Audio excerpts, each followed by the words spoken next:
I would start at the beginning, but I think I need to go farther. Art 101 with Mr. Burgher.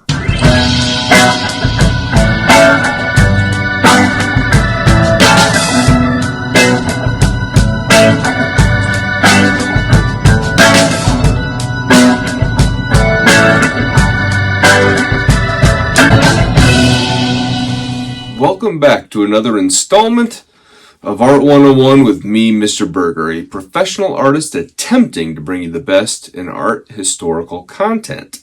Can you draw? Well, no, I can't draw. How about Morse code? As you could probably guess, I appreciate the likes, shares, subscribes, comments, any of it, Feel free. Drop me a line. We'll rap.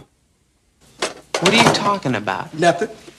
So today I want to examine gestural abstraction or abstract expressionism and how the United States of America used this art as a weapon during the Cold War. Some may be shocked to learn that gestural abstraction was used as a Cold War weapon with the Union of Soviet Socialist Republics. The Soviet Union incorporated a style known as socialist realism. This style was intended to depict and glorify common workers' struggle towards socialist progress. We see what's called socialist realism, which is really just another name for communist art that tries to uplift the worker.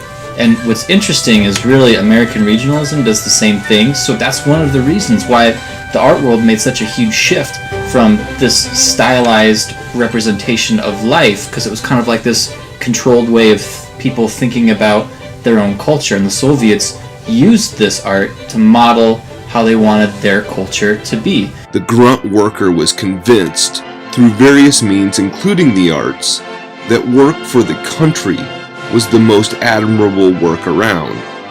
The visual style was known as tractor art, was realistically rendered so people could clearly understand the intent of the artwork. The everyday person became the subject of the novel, the play, the poetry, the rousing music, and the visual art. Painters would depict happy, muscular peasants and workers in factories and collective farms. See, this is what I'm talking about.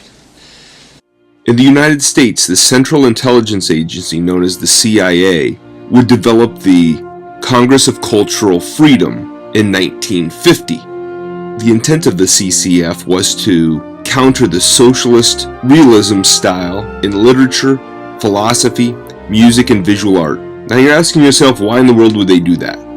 To remove the idea that the work of the common laborer was meaningful.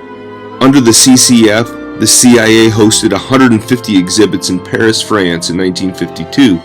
In those exhibits, the art of Jackson Pollock, Mark Rothko, Robert Motherwell, William de Kooning, and others was used to promote the abstraction as the most internationally accepted visual art being made in the day.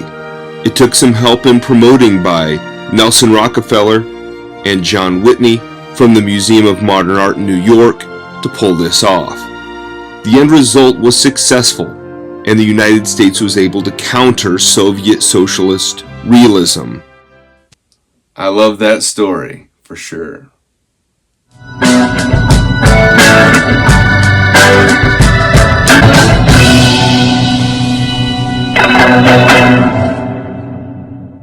What is it that gets inside your heads?